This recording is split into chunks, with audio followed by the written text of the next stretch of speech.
kalian pakai hijab panjang, kalian tidak sedang menyelamatkan diri kalian, tapi menyelamatkan orang lain. Karena laki-laki ini ada penyakitnya 3. Yang pertama, tak tahan menengok terbuka ke bawah, betis. Asal nampaknya betis orang, error dia. Yang kedua, tak tahan menengok terbuka ke atas, asal nampaknya rambut terbuka, error. Yang ketiga, tak tahan mendengar suara, asal dengarnya suara lemah gemulai, langsung hang dia. Maka kalian jangan bersuara mendayu-dayu lemah gemulai. Assalamualaikum. Waalaikumsalam. Di mana nih? Visip unri. Tegas. Yang sudah ngaji tegas. Assalamualaikum. Waalaikumsalam. Di mana nih? Visip unri. Salah sambung ya? Iya. Tegas. Nah, lemah gemulai. Berapa banyak perkenalan dari salah sambung berakhir pada janjian, kena hipnotis, emas diambil, motor diambil, kehormatan diambil, hilang makna. Maka jaga kehormatan kalian. Alah, Somad itu cuman pandai ceramah aja itu, bilang jangan pacaran, jangan pacaran. Dia aja dulu pacaran 4 tahun saya di Mesir, saya tidak pacaran sekalipun. Makanya saya pede ceramah. Emangnya Ustaz dulu waktu kuliah apa? Tidak. Kenapa? Jarak kampus putra dengan putri 15 km. Tak nampak perempuan. Mahasiswa Indonesia berjumlah 2.400 orang. Mahasiswa Indonesia 2.400, laki-laki 2.100, perempuan 300. Persaingan ketat. Saya diuntungkan oleh keadaan. Ini saya tak pacaran-pacaran. Sampai ke Maroko, mahasiswa Indonesia 30 orang, perempuan 1 orang. Makanya dia yang paling cantik waktu itu. Setelah pulang, umur sudah tua. Pulang saya ke Pekanbaru 2008, umur 30 tahun. Walaupun kalau ditengok orang macam semester 7. Tapi kita kan ustadz. Pokoknya kalian urus saja pendidikan, nanti rezeki murah, kalian jadi orang, dikejar-kejar perempuan, 1 truk ngejar kalian. Serius saja, itu Pak orang apa lembu kata dia? Orang lah. Saya aja yang tak ganteng, hitam kurus kering begini, 17 daftarnya. Masih saya simpan lagi. Si anu. Itu bukan pacar, yang ditawar-tawarkan orang, semua saya tolak. Padahal buruk saya ini ya. Rambut pun tak ada, gundul. Apalagi kalian yang ganteng-ganteng, apa dicemaskan? Ini baru putus, galau, dingin lontong di depan. Lewat saya, ente kenapa? Galau Ustaz. Galau kenapa? Dia minta katanya kalau abang hijrah berakhir hubungan kita sampai di sini. Makan lontong. Nanti ente jadi orang, dia mengejar ente. Perempuan yang paling rugi adalah yang meninggalkan ente. Tengok 5 tahun akan datang. Gimana Pak Ustaz? Mana saya tahu. Nantilah. Anak lajang ganteng berprestasi kok mentalnya down begitu. Saya aja baru duduk 5 menit di kantin, berapa perempuan banyak lewat situ. Lewat aja. Pokoknya setelah kalian berhasil, yakin pada janji Allah, maka Allah akan berikan yang terbaik. Kenapa mesti takut? Ustaz Somad? Iya. Ustaz sudah nikah? Belum. Mau saya carikan? Bolehlah, tapi saya tengok dulu ya. Jangan langsung ente pinang. Iyalah, ini gambarnya Pak Ustaz. Saya tak mau hitam manis. Kenapa? Nanti habis manisnya tinggal hitamnya. Jangan kau cari terlalu cantik, karena kalau kau terlalu cantik nanti kawanmu berbisik, pakai pelet ya. Jangan kau cari terlalu jelek, nanti malu kau bawanya undangan. Yang sedang-sedang saja. Idza ja'akum man tardawna dinahu, kalau kau tengok agamanya baik, jilbabnya panjang, ngomongnya tak banyak, maka dialah pilihan dunia akhirat. Ustaz, jadi Ustaz yang ini aja ya. Saya pacaran-pacaran ini tak bisa. Jadi gimana Ustaz? Tanya dia, bawa dia ke rumah saya, jumpakan sama mak saya. Nanti kalau cocok, kupinang dengan bismillah. Kalau tak sesuai Pak Ustaz, kalau tak sesuai, bunga bukan setangkai, kumbang bukan seekor. Patah tumbuh hilang berganti, hilang satu tumbuh seribu. Sudikah engkau menikah denganku, tapi engkau akan menjadi a second woman? Kok second? First, second. Kenapa aku jadi yang kedua? Amak den nan patamu. Di rahimnya kita tumpang perutnya 9 bulan 10 hari. Bersimbah darah dia melahirkan kita. Berapa kali dia tak jadi solat tahajud gara-gara kita. Berapa kali makanan hampir dia suap tak jadi karena tangis kita. Berapa kali dia tak tidur lelap malam gara-gara kita. Tiba-tiba kita bertemu dengan dia, perempuan pujaan hati, belayan jiwa. Setelah dia besar kita dewasa, emak dia siapa, ayah kita siapa, akhirnya kita diikatkan dengan kalimat thayyibah Allah. Lalu kemudian kita merasa kaulah surgaku, duniaku, akhiratku. Engkau salah mas bro. Seorang anak yang sudah sukses dengan gaji, mobil besar, rumah besar, kebun besar, bini besar. Datang ibu tua renta, nak, aku nggak bisa puasa Ramadan, nak. Kata Ustadz Somad, kalau nggak bisa puasa bayar fidyah, nak. 1 hari 3 kali makan, fakir miskin 50.000. Emak nggak bisa puasa 2 hari, minjam 100, nak. Apa kata si anak? Tunggu ya mak, ku tanya biniku dulu. Neraka jahanam tempatmu saudaraku. Panas Pak Ustaz, ambil kompor, hidupkan, letakkan tanganmu di atas. Kalau kau sanggup bertahan 5 menit, berarti kau kuat untuk masuk neraka jahanam.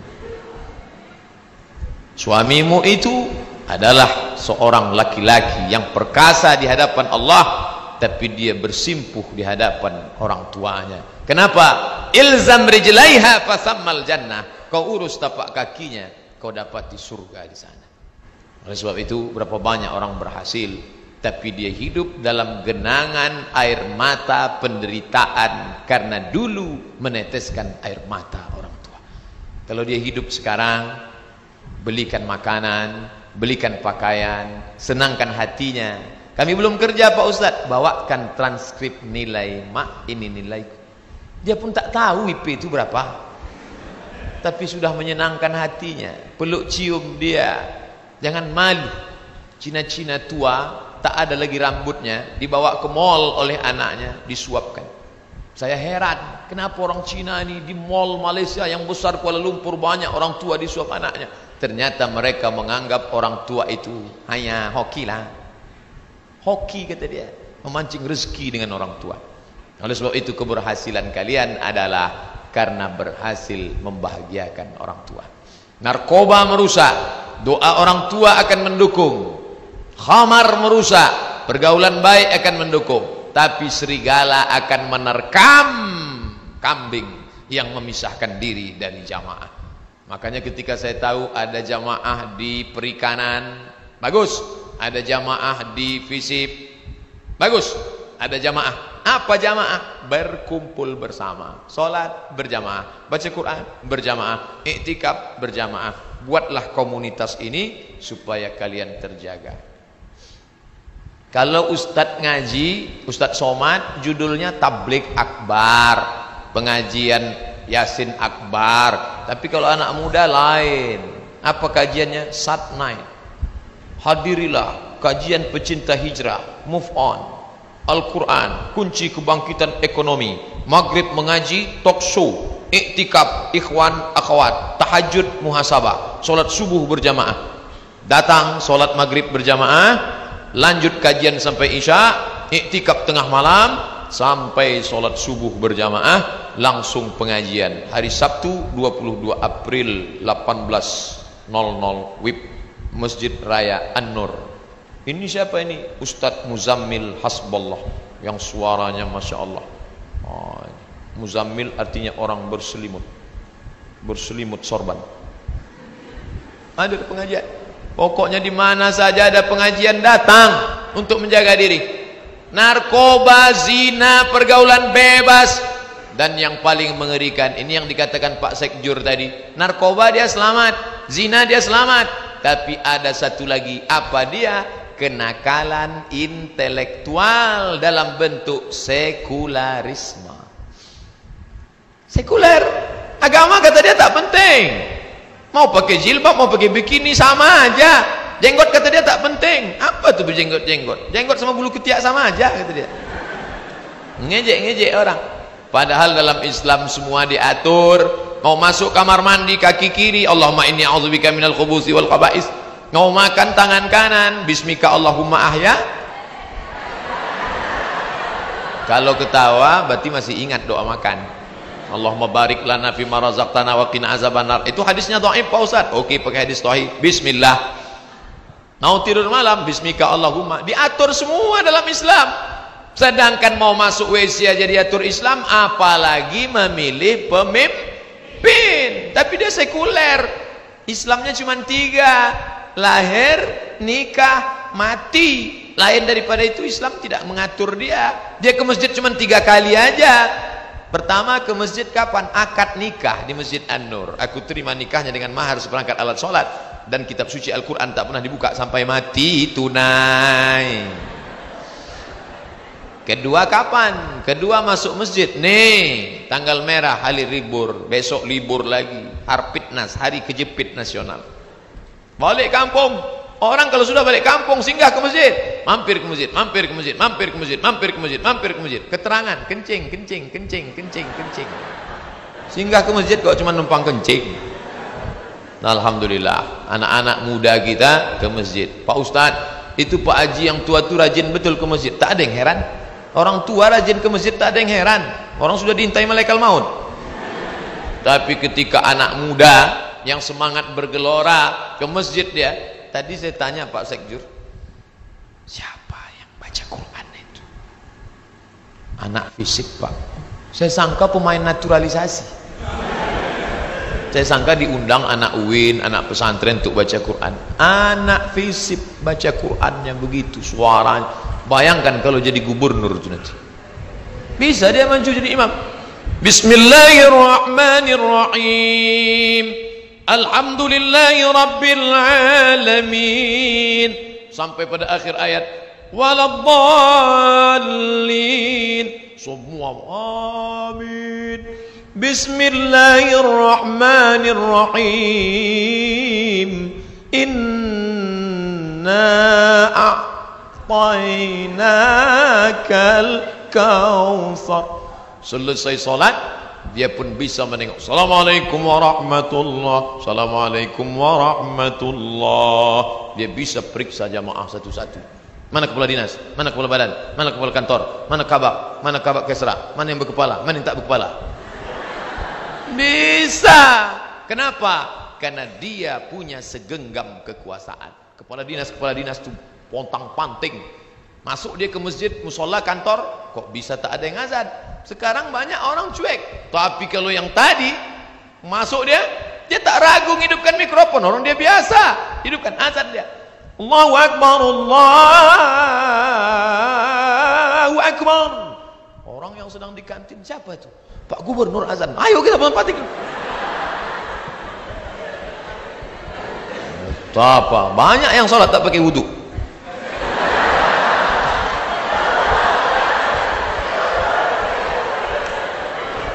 Makanya Islam berhasil karena dengan kekuasaan. Kenapa Islam berhasil di bumi Aceh? Aceh 100% Islam. Kenapa? Karena Raja Aceh itu langsung memegang tampuk kekuasaan. Namanya Merah Silu. Merah Silu, bukan nama Arab. Suatu malam datanglah seorang berjubah. Datang dalam mimpinya, meludahi mulutnya.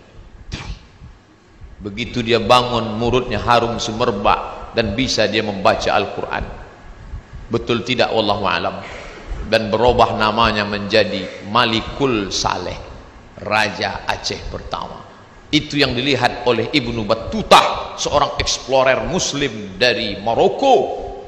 Aku sampai ke sebuah negeri bernama Sumatra. Sin waw mim ta ra ta marbutah. Sumatra. Aku lihat rajanya memakai jubah, mereka menaiki gajah dan kuda, dan aku dijamu dengan makanan yang mewah. Baca, explorer Ibnu Battutah sudah bercerita tentang Aceh di masa kejayaan, kekuasaan.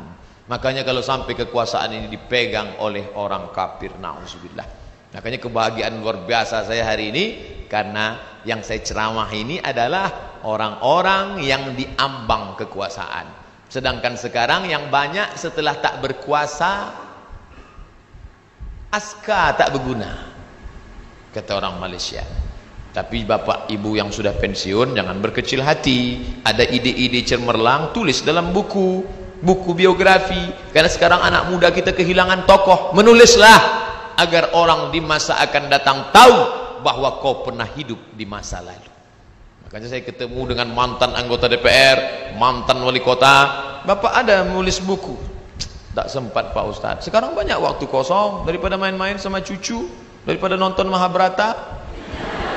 Bagus nulis buku. Iya juga ya Pak Ustadz, ya tulis balik kenangan. Pejamkan mata, ingat kenangan dulu.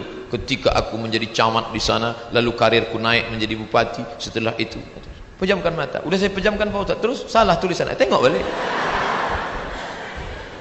Itulah yang bisa menolong kita. Ma la yudraku kullu la yutraku kullu. Kalau tak pernah berjuang di masa lalu, berjuang di masa akan datang. Anak-anak muda Riau membaca sejarah itu menjadi sumber inspirasi bagi mereka. Inspiratif buku bapak ini. Jangan menganggap kalau sudah buat amal soleh ceramah, mimbar, sehingga semua mau jadi ustadz. Enggak, dengan tulisan. Anak sains teknologi tak pernah ceramah, tapi videonya diupload orang, didownload orang, ditonton orang. Ustadz Somad khutbah di masjid, yang datang 500, yang mendengar 400, yang masuk 300, yang berhasil bawa pulang 100, yang didengar bininya 50. Tapi ini anak tidak ceramah, dia potong tuh video, dia masukkan Instagram, Twitter, BBM, dia share, lalu kemudian orang menonton, dan terakhir diposting ke saya. Tengok nih Ustadz Somad, screenshot, viewernya sudah 200.000 orang. Dia tenang-tenang saja. Inilah multi level marketing yang tak ada putusnya. MLM, mulut ke mulut. Rugi kalau pernah hidup tak pernah mengajak orang ke jalan kebenaran.